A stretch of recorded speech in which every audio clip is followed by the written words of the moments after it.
ମାଟିର ସୁଗନ୍ଧ, ବର୍ଷାର ଝରି ଓ ମାଙ୍କ ହାତର ଖାଦ୍ୟ ଏହି ସବୁ ମିଶି ତିଆରି କରେ ଆମ ଘରର ଆତ୍ମା। ସହରର ଶବ୍ଦରୁ ଦୂରେ ଏଠାରେ ଅଛି ଗାଁ ଜୀବନର ସାନ୍ତ୍ୱନା, ଯେଉଁଠି ମାମାଙ୍କର ସେହି ଟେରେସ୍ ଗାର୍ଡେନିଂ ଓ କାଠ ଚୁଲିର ଧୂଆଁ ମିଶିଯାଏ ସେ ଶୀତୁଆ ପ୍ରଭାତର ହାଲୁକା ପବନରେ। ଏବଂ ମନେ ଅଛି ଆମର ସେହି ପଖାଳ କଂସା, ଆଉ ପାଗ ପାଣି, ଆଉ ଆଳୁ ଭର୍ତ୍ତା। ସେହି ସମୟରେ ଦେଖାଯାଏ ଦୂରେ ଧାନ କ୍ଷେତ୍ରରେ ଚାଷୀମାନଙ୍କର ହାଡ଼ଭଙ୍ଗା ପରିଶ୍ରମ। ପାଣି, ପବନ ଓ ସୂର୍ଯ୍ୟ ସେମାନଙ୍କର ସହଭାଗୀ। ଏହି ଭିଡ଼ିଓ ହେଉଛି ଆମ ଜୀବନର ସେହି ସରଳ କିନ୍ତୁ ଅମୂଲ୍ୟ ମୁହୂର୍ତ୍ତମାନଙ୍କର ଗଳ୍ପ। ଏକ ଗାଁରୁ, ଏକ ଘରୁ, ହୃଦୟରୁ ଆସୁଥିବା ଏହି ଆନନ୍ଦ ଓ ଶାନ୍ତିର ଛୋଟ ଯାତ୍ରା। ମୁଁ ଆଶା କରୁଛି ମୁଁ ଯେମିତି ବହୁତ ହି କନେକ୍ଟେଡ଼୍ ଫିଲ୍ କରିଛି ଏହି ଭିଡ଼ିଓ ମାଧ୍ୟମରେ, ଆପଣମାନେ ମଧ୍ୟ ବହୁତ ହି କନେକ୍ଟେଡ଼୍ ଫିଲ୍ କରିବେ। ତ ନିଶ୍ଚୟ ଶେଷ ପର୍ଯ୍ୟନ୍ତ ଦେଖନ୍ତୁ ଏବଂ କମେଣ୍ଟରେ ଜଣାନ୍ତୁ ଆପଣମାନଙ୍କୁ କେମିତି ଲାଗିଲା ଏବଂ ଆପଣମାନେ ଏହିସବୁ ଦୃଶ୍ୟ ଦେଖି ଆପଣଙ୍କ ଜୀବନର ସେହି କେଉଁ ମୁହୂର୍ତ୍ତକୁ ବେଶୀ ମନେ ପକାଇଲେ। ଏବେ ଯାହା ଆପଣ ଦେଖୁଛନ୍ତି ମାମା ଏଟା ଟେରେସ୍ ଗାର୍ଡେନରେ ଲଗାଉଛି। ଇଏ ହେଲା ଗୋଟେ ଛୋଟ ଚାରା, ଗୋଟେ ଗ୍ରୀନ୍ ଚିଲି ପ୍ଲାଣ୍ଟ। ତ ଫାଷ୍ଟ କିଛି ମଞ୍ଜିକୁ ମାମା ଗଜା ହେବା ପର୍ଯ୍ୟନ୍ତ ଗୋଟେ ଜାଗାରେ ରଖିଥିଲା। ସେଥିରେ ପ୍ଲାଣ୍ଟ ବଢ଼ିଲା ପରେ ତାକୁ ଗୋଟେ ବଡ଼ ଜାଗାରେ ସେ ସ୍ଥାନାନ୍ତରିତ କରୁଛି। ଏ ଯାହା ସବୁ ମାଟି ବା କମ୍ପୋଷ୍ଟ ୟୁଜ୍ କରୁଛି, ଏଇଟା ମାମା ଘରେ ହିଁ ବନେଇଥିଲା। ଆମର ଯେଉଁ ଟେରେସ୍ଟା ଅଛି, ଗୋଟେ ବଡ଼ ସିମେଣ୍ଟର ଗୋଟେ ବଡ଼ ନନ୍ଦିଆ ଅଛି, ବଡ଼ ପ୍ଲେସ୍ ଯେଉଁ ଜାଗାଟା ଅଛି, ସେଥିରେ ଯାହା ବି ଘରର ଆମର ପରିବା ପତ୍ର ରୁହେ ବା ଆମେ ଯେଉଁ ଚା ପତ୍ର ଏକା ରୁହେ, ସବୁ ଗୋଟେ ଗୋଟେ ଲେୟାର କରି ରଖାଯାଏ। ଦେନ୍ ଯେଉଁଟା ତଳେ ଥାଏ ସେଇଟା କମ୍ପୋଷ୍ଟରେ ଡେଭଲପ୍ ହେଇଯାଏ। ଏବେ ଆମେ ଯାହାକୁ ଅର୍ଗାନିକ୍ ଗାର୍ଡେନିଂ କହୁଛୁ, ଏଇ ଜିନିଷ ଆମର ବହୁତ ଆଗରୁ ହିଁ ଅଛି। ଆମେ ଯାହାକୁ ଏବେ ନାମକରଣ ଖାଲି ଦେଉଛୁ। ତ ସେଇଭଳିଆ ୟୁଜ୍ କରି ମାଟି, ତାପରେ ଗୋବର ହେକା ଯାହା ବି ମିଳେ ତାକୁ ପକାଇକି ମାମା ଏଠି ସେ ଯେଉଁ ଲଙ୍କା ଗଛଟି ଲଗାଉଛି। ଅଳ୍ପ କିଛି ପାଣି ଦେବେ, ଆଉ ଏଇ ଜିନିଷଟା ଏତେ ଉର୍ବର ଯେ ଅଳ୍ପ ପାଣିରେ ଆଉ ଯେଉଁ ସନଲାଇଟ୍ରେ ହିଁ ସେ ବହୁତ ଭଲସେ ବଢ଼ିବ। ଆପଣ ଯଦି ମୋର ପୂର୍ବ ଭିଡ଼ିଓ ଦେଖିଥିବେ, ମୁଁ ଏମିତି ଲଙ୍କା ଗଛ ଏକା ଆମର ଆଗରୁ ବି ହେଇଛି, ବହୁତ ହି ଲଙ୍କା ହୁଏ। ଇଭେନ୍ ଗୋଟେ ଗୋଟେ ଲଙ୍କା ଗଛଟାରେ ହିଁ ଆମର ଫ୍ୟାମିଲି ସେଟା କନଜ୍ୟୁମ୍ କରିନି। ତ ସେଇଠୁରୁ ଆପଣ ଜାଣିପାରୁଥିବେ କେତେ ଉର୍ବର ଏ ମାଟି। ଆଉ ଆପଣ ଏଇ ସାଇଡ଼୍ରେ ସବୁ ଦେଖିପାରୁଥିବେ ଶାଗ ଗୁଡ଼ିକ, ଏଗୁଡ଼ାକ ମାମା ଲଗେଇଛି ବହୁତ ହିଁ ଅର୍ଗାନିକ୍ କମ୍ପୋଷ୍ଟ ୟୁଜ୍ କରି। ଆମେ ସାଙ୍ଗେ ସାଙ୍ଗେ ଉପାଡ଼ିକି ସାଙ୍ଗେ ମାମା କିଛି ପରିବା ଭାଗ ପକାଇ କିମ୍ବା ସାମାନ୍ୟ ଲୁଣ, ପିଆଜ, ଶୁଖିଲା ଲଙ୍କା ପକାଇ ଭାଜି ଦିଏ। ତା ପୁଣି ଗରମ ଗରମ ପଖାଳ ସହିତ ଆମେ ୟାକୁ ଖାଉ। ସେଇଟାର ଯେଉଁ ଆନନ୍ଦ ଆଉ ତୃପ୍ତି ଏବେ ହିଁ ମୋର ମନେ ପଡ଼ୁଛି ତାକୁ ଦେଖିଲା ମାତ୍ରେ। ତ ହଁ, ଆପଣ ଯେତେବେଳେ ଗଛଟା ଯେଉଁ ଚାରା ଗଛଟିକୁ ଉପାଡ଼ିକି ନେବେ, ତା ସହିତ ସେ ଯେଉଁ ମାଟିରେ ଲଗା ହେଇଥିବ ସେ ମାଟି ସହିତ ତାକୁ ନେବେ। ଆଉ ଚେର ଥିବା ଦରକାର। ମାମା ଏଠି କିଛି ଆଲୋଭେରା ତା ଦେହରେ ଦେଇ ଦେଉଛି, ଭଲ ମାନେ ବଢ଼ିବା ପାଇଁ ଗଛଟି। ତାକୁ ବେଶୀ ଟିକେ ମାନେ ସାର ଟାଇପ୍ର ଜିନିଷଟା କହିପାରିବେ। ତ ସେମିତି କରିକି ଆପଣ ଭଲସେ ଦେଇପାରିବେ, ସେ ଭଲସେ ବଢ଼ିବ। ଅଳ୍ପ ପାଣି ପକାଇଦେବେ, ଭଲ ଖରା ଟିକେ ମାନେ ଷ୍ଟାର୍ଟିଂ ଟାଇମ୍ରେ ଟିକେ ଛାଇ ଜାଗାରେ ରଖିବେ, ଡାଇରେକ୍ଟ ଖରାରେ ରଖିବେନି।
ଓଡ଼ିଆ ମାନଙ୍କର ସକାଳର ଫାଷ୍ଟ ରିଚୁଆଲ୍ ହେଲା ପଖାଳ କଂସା ସହିତ ପାଗ ପାଣି।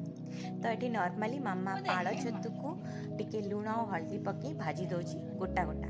ତ ପାଗ ପାଣି ହେବ ଲଙ୍କା ଟିକେ ପିଆଜ ରସୁଣ ଆଉ ଅଳ୍ପ ଲୁଣ ଦେଇ ପାଣି ପଖାଳର ସେ ଯେଉଁ ପାଣିଟାକୁ ପକାଇ ଦେଇ ତୋରାଣି ପକାଇ ଦେଇକି ଚକଟି ଦେବେ। ତା ସହିତ ଆଳୁ ଭର୍ତ୍ତା ଆଉ ପଖାଳ ଭାତ। ଓହୋ, ଏବେ ତ କହିଲା ବେଳୁ ମୋର ମନେ ପଡ଼ିଯାଉଛି ସବୁ, କେମିତି ଏବେ ଖାଇଦେବି ମୁଁ। ତ ଆପଣ ବି ଏମିତି ଟ୍ରାଏ କରୁଥିବେ। ଆଉ କ'ଣ କ'ଣ ଭଲ ଲାଗେ ଆପଣଙ୍କୁ ପଖାଳ ସହିତ ନିଶ୍ଚୟ ଜଣେଇବେ କମେଣ୍ଟରେ।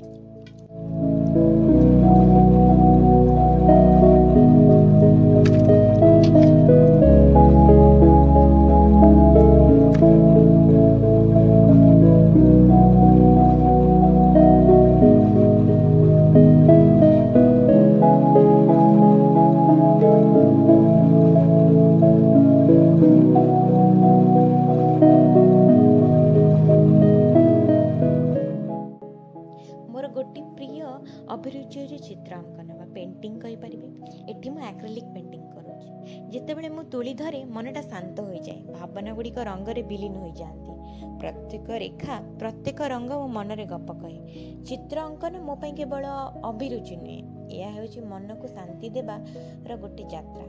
ତ ଆପଣମାନେ କୁହନ୍ତୁ, ଆପଣମାନଙ୍କର କ'ଣ ସବୁ ହବିସ୍ ଅଛି, କ'ଣ ଆପଣମାନଙ୍କୁ ଭଲ ଲାଗେ? ଆପଣ ଯେତେବେଳେ ମନରେ ବିଚଳିତ ଭାବନା ଆସେ ଆପଣ କ'ଣ କରିବାକୁ ଭଲ ପାଆନ୍ତି? ଆଉ ଯଦି ଆପଣଙ୍କୁ DIYs ବଗେରା ଭଲ ଲାଗେ, ଆପଣ ଏମିତି ବି କରିପାରିବେ। ଯେମିତିକି ମୋ ମାମା ଏମିତି ଛୋଟ ଛୋଟ ମାଠିଆ କିମ୍ବା ସବୁ କୁଲର ଗୁଡ଼ାକୁ ରଖେ ଆଉ ମୋତେ କୁହେ ତୁ ଏମିତି ଆଙ୍କିଦେ। ତ ସେଥିରେ ସେ ଛୋଟ ଛୋଟ ଗଛ ବି ଲଗାଏ। ଆପଣ ବି ଯଦି କିଛି କ୍ୟାନଭାସ୍ ପେଣ୍ଟିଂ ଚାହାନ୍ତି ମୋତେ ପ୍ରି ଅର୍ଡ଼ର ବି କରିପାରନ୍ତି। ତ ଆପଣ ନିଶ୍ଚୟ ଜଣେଇବେ କମେଣ୍ଟରେ ଆପଣଙ୍କୁ କେମିତି ଲାଗିଲା। ମୁଁ କରିସାରିଲା ପରେ ମଧ୍ୟ ଏଇଠି ସେ ଫଟୋଟି ଆଡ଼୍ କରିଛି।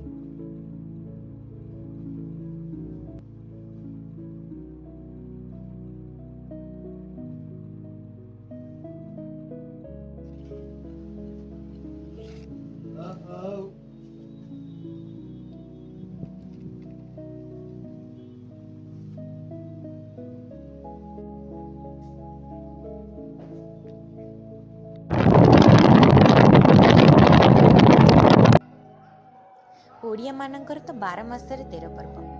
ଏଇ ଯେମିତି କାର୍ତ୍ତିକ ମାସ ଏବେ ଚାଲିଛି, କାର୍ତ୍ତିକ ମାସରେ ସକାଳୁ ସକାଳୁ ଆମେ ମନ୍ଦିର ଚାଲିଯାଉ। ମନ୍ଦିର ଦର୍ଶନ କରି ତାପରେ ଯିଏ ଯାହା କାମରେ ବାହାରି ଯାଆନ୍ତି। ତା ସହିତ ଭାତ ଡାଲମା, ହବିଷ ଡାଲମା ତ ମେନ୍ ଆଟ୍ରାକ୍ସନ୍। ତା ସହିତ ଶାଗ ଭଜା, କେତେବେଳେ ଓଉ ଖଟା କିମ୍ବା କାନ୍ଦିଆ। ସବୁ କିଛି ମନେ ପଡ଼ିଯାଉଛି ନା ଏବେ? ଆଚ୍ଛା ଠିକ୍ ଅଛି।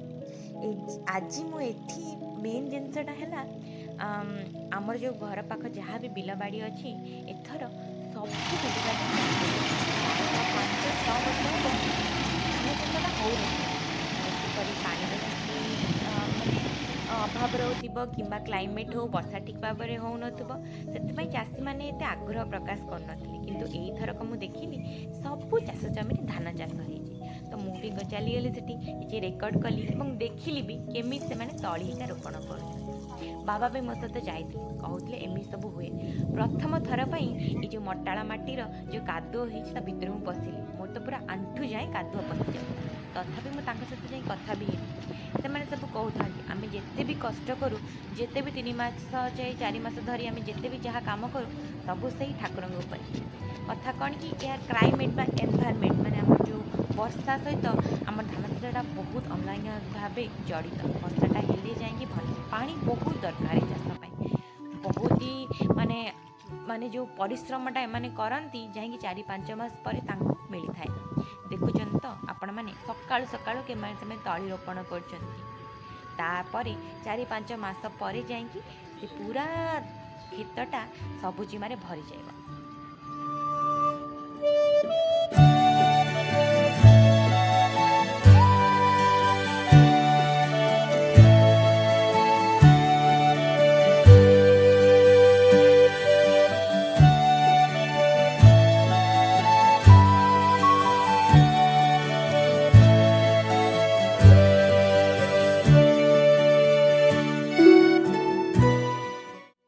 ଆଜି ଯେଉଁଠି ଚାଷୀମାନେ ହାତରେ ଏଇ ଛୋଟ ଛୋଟ ଧାନ ଗଛ ଗୁଡ଼ିକରେ ରୋପଣ କରୁଛନ୍ତି, କାଲିକି କାଲି ସେଇ ମାଟି ହରିତ ଚାଦରରେ ଢାଙ୍କି ହେଇଯିବ। ହାଲୁକା ପବନରେ ସେହି ଯେଉଁ ଦୋହଲୁଥିବା ଧାନ ଗଛ ଗୁଡ଼ିକ ମନକୁ ନା ଅଦ୍ଭୁତ ଶାନ୍ତି ଦେଇଥାନ୍ତି। ପ୍ରତ୍ୟେକ ଗଛ ପ୍ରତ୍ୟେକ ପତ୍ର ଚାଷୀଙ୍କ ପରିଶ୍ରମର ଗାନ ଯେପରି କରିଥାନ୍ତି।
ସେଇ ବାରି ଶାଗ ଆଉ ବାବା ହାଟରୁ ଆଣିଥିବା କିଛି ଶାଗ ଆଉ ପରିବାର ମିଶ୍ରଣ ଭଜା।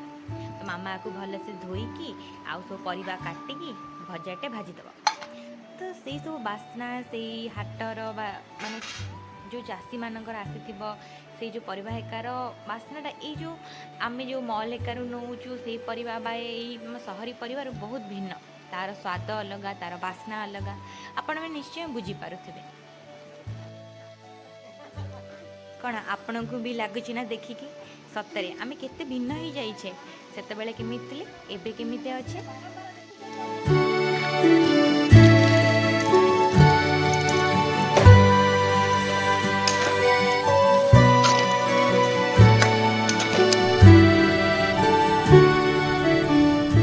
ଏଇ ଦେଖୁଛନ୍ତି ଏଇ ସବୁଜମା କ୍ଷେତ ଯେଉଁଟା ରୋପା ହେଇଥିଲା ଏଇ 3-5 ମାସ ପୂର୍ବରୁ ଚାଷୀମାନଙ୍କ ଦ୍ୱାରା।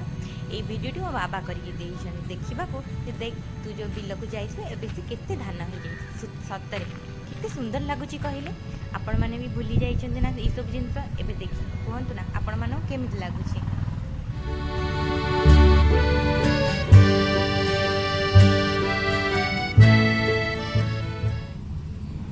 ଆଜି ପାଇଁ ତ ଏତିକି। ଆଶା କରୁଛି ଭିଡ଼ିଓଟି ଆପଣଙ୍କୁ ଭଲ ଲାଗିଥିବ ଏବଂ ଆପଣମାନେ ଆପଣଙ୍କର ଯେଉଁ ପିଲାଦିନର ସ୍ମୃତି କିମ୍ବା କିଛି ଅନୁଭୂତି ଆପଣ ମନେ ପକାଇ ପାରିଥିବେ ଏହି ଭିଡ଼ିଓଟି ଦେଖିକି।